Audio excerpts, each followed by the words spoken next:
Imagine being too good to be ignored and too hated to be forgiven. Imagine hearing your name echo through packed arenas, not as applause, but as boos.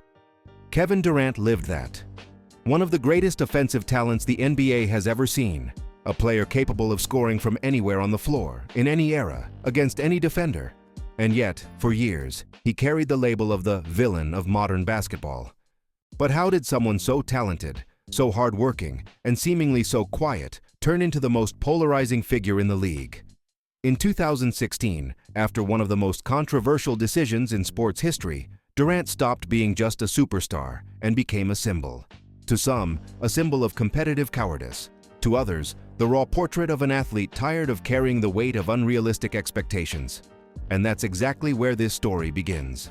Not with championships, not with trophies, but with a man trying to understand his own place in a game that never forgives emotional weakness. Today, more than a decade later, Kevin Durant is not just a champion, an MVP, or one of the greatest scorers of all time. He is a human case study in ambition, rejection, pride, and redemption. And in this video, you'll understand how the NBA's villain didn't just survive the hate, but turned into an unquestionable superstar, redefining what it means to win in modern basketball. Before we keep going, hit the like button to support this content, subscribe to the channel so you don't miss stories like this, and drop a comment below. Do you think Kevin Durant really was a villain, or just a player who refused to live someone else's dream? Kevin Durant entered the NBA as an obvious prodigy, but also as an anomaly. Too tall to be a regular wing, too skilled to be just a modern big, he looked out of place. And that's exactly why he was special. From his rookie season, it was clear the league was facing something rare. A quiet, almost shy scorer who let the violence speak through the ball and said very little off the court. In Seattle, and later in Oklahoma City, Durant grew far from major markets, far from excessive glamour, building the image of a pure player, obsessed with work and improvement. Alongside Russell Westbrook, he became the face of a young, hungry, romantic franchise. The Thunder represented the future of the NBA, and Durant was the perfect symbol of that future. Polite, dedicated, seemingly immune to the ego that usually follows superstars. The accolades came fast. Scoring titles, all-star selections, and in 2014, the symbolic peak, the regular season MVP award. In his speech, Durant cried, thanked his mother, and delivered the line that went around the world. "You're the real MVP." In that moment, the public didn't just see a dominant athlete, but an accessible, almost fragile human being. Kevin Durant was loved because he felt different. He didn't trash talk, didn't chase controversy, didn't try to be bigger than the game. He just wanted to play basketball and be as good as possible at it. But what few people realized at the time is that this same sensitivity, this deep need for validation and belonging, would also become his greatest weakness. Because when public love turns into pressure, and pressure turns into judgment, not every hero is built to carry that weight. And without anyone fully realizing it, the stage was already set for the biggest narrative flip of Kevin Durant's career. The 2015-16 season seemed written to be the definitive coronation of Kevin Durant. The Oklahoma City Thunder were no longer just promising. They were real, strong, intense, physical, with a clear identity. Durant was at his technical peak, blending cold efficiency with offensive explosions that tore entire defenses apart. And then came the Western Conference Finals against the Golden State Warriors, the greatest regular season team in history, with 73 wins. For Durant, it wasn't just a series. It was a chance to prove he could win at the highest level without taking the easy way out. When the Thunder went up 3-1, the NBA world started to bow. Durant was owning key moments, looking more confident, more aggressive, more ready than ever to claim the throne. But basketball, like life, doesn't forgive hesitation. The Warriors fought back. Game by game, possession by possession, the tide turned. Shots that used to fall started to rattle out. Decisions got heavier. The pressure became suffocating. In Game 7, in Oakland, Durant was there on the floor, watching the dream slip through his fingers. The loss wasn't just on the scoreboard. It was psychological. That series didn't just eliminate the Thunder, it exposed an internal fracture. Durant heard the criticism. Not enough of a leader. Doesn't show up in clutch moments. Will never be better than LeBron. Every narrative gained momentum, and the worst part wasn't losing. It was feeling that no matter how well he played, it would never be enough. Analysts and former players would later point to that moment as the true breaking point. It wasn't the loss itself, but the silence afterward.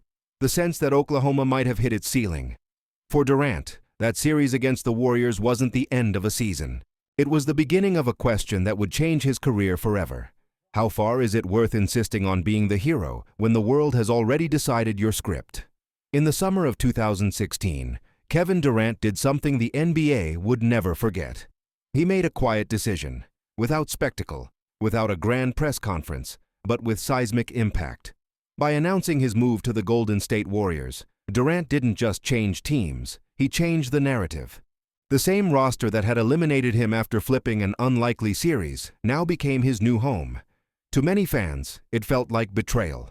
To the media, an unforgivable shortcut. To the history of the sport, a turning point. Durant was joining a team that was already champion level, already dominant, coming off 73 wins. The question stopped being, can he win? And became, does this even count?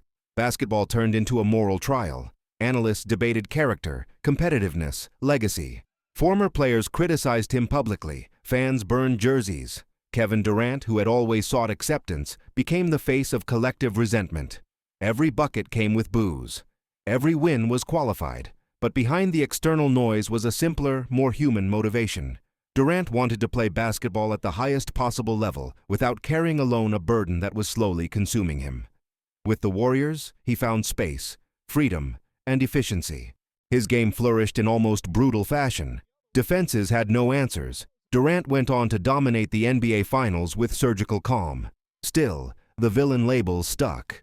Winning wasn't enough. For part of the public, he had broken an unwritten rule of the sport. Suffer before you triumph. What few understood is that Durant wasn't trying to cheat the game.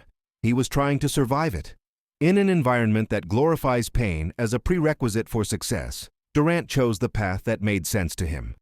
And that act of autonomy, more than any clutch shot, is what turned him into the most controversial figure in modern NBA history. On the court, Kevin Durant answered the only way he truly knew how, by playing flawless basketball. If the world had decided to treat him as the villain, he embraced the role with cold efficiency. In the 2017 Finals, Durant didn't just win, he dominated. Clutch shots over LeBron James, surgical performances, complete control of the biggest moments. The Finals MVP wasn't just a trophy, it was a quiet statement. Durant wasn't hiding behind anyone, he was the deciding factor. In 2018, the script repeated itself. Another title, another Finals MVP. Still, the recognition always came with an invisible asterisk. For many, those championships didn't heal the wound of 2016. But while the external debate raged on, Durant was fighting a much more complex battle internally. He became increasingly open about his insecurities, responded to criticism on social media, sometimes impulsively, revealing something rare among superstars: real vulnerability. In 2019, when he tore his Achilles in the finals, that image changed everything. Durant went down not as a villain, but as a man. A player who risked his body for the team, with no guarantees of a future. The injury didn't just end his run with the Warriors, it humanized his journey. Many who had criticized him began to respect his courage. Durant came back. Not the same, but still extraordinary. In Brooklyn, he showed that his greatness didn't depend on a perfect context. He scored, he led, he competed. Every return to the court was a silent answer to doubt. Kevin Durant's redemption didn't come from public approval. It came from consistency. From the ability to remain elite even when his body failed, when the narrative was hostile, and when the love of the crowd felt conditional. He proved that true greatness isn't just about winning, but about enduring.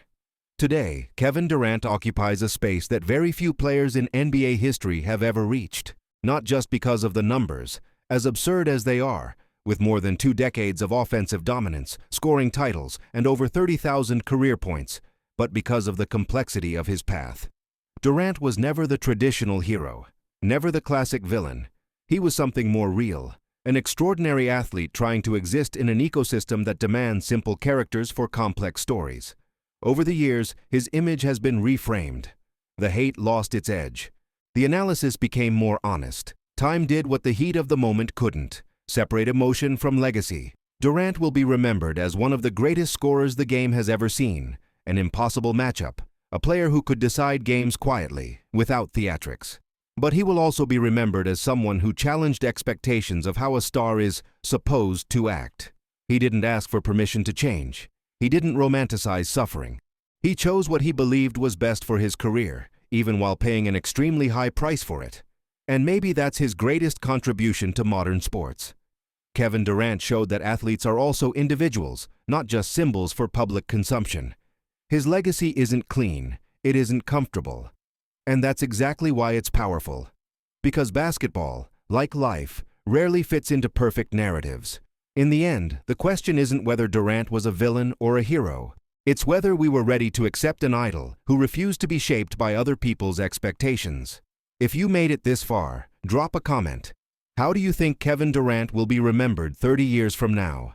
Leave a like. Share this video with that friend who's always debating this topic, and subscribe to the channel for more deep NBA stories.